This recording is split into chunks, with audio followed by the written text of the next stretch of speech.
Welcome to Haunted Nightmares, your ultimate destination for spine-chilling horror stories, terrifying encounters, and unsolved mysteries that will keep you up at night.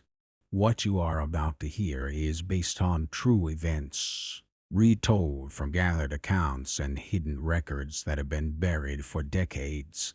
This story is not for the faint of heart, so turn off the lights, put on your headphones, and prepare yourself for nightmares that may never fade.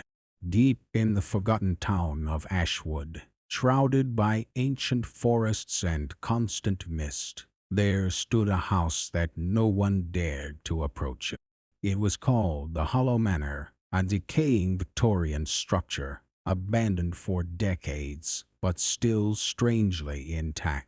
Locals whispered stories of screams in the night and shadows that moved when no one was there.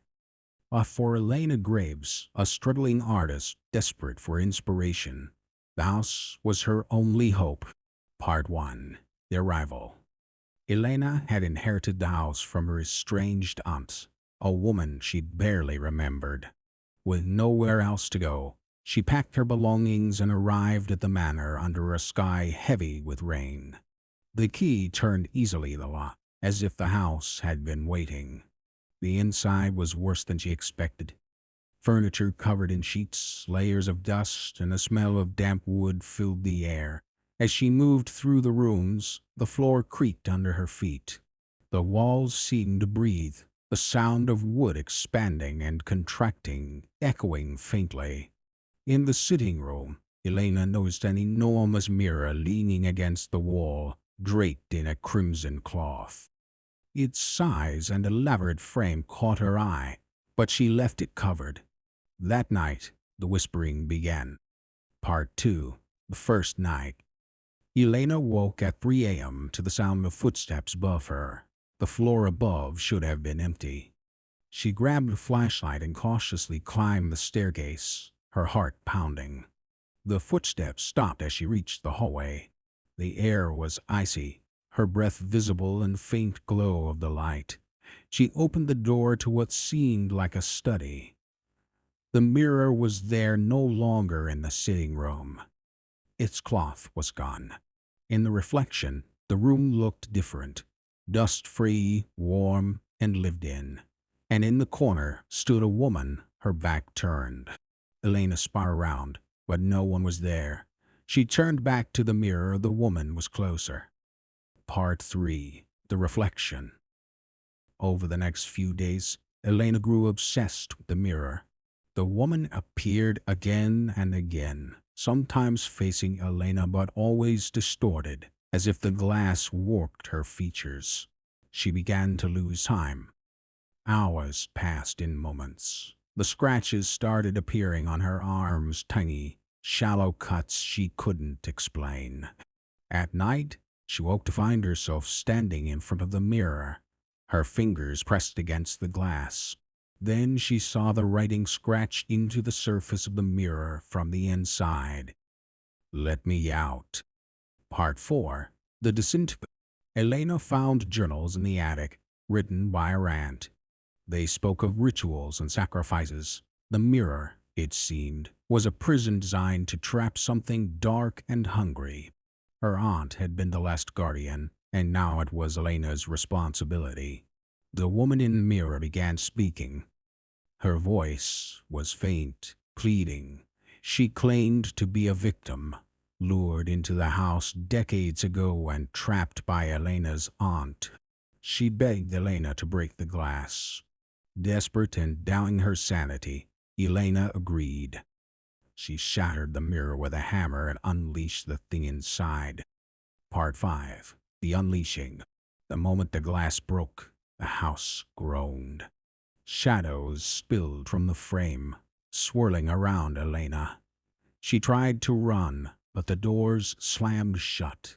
The shadows formed into a figure no longer the pleading woman, but a monstrous version of her.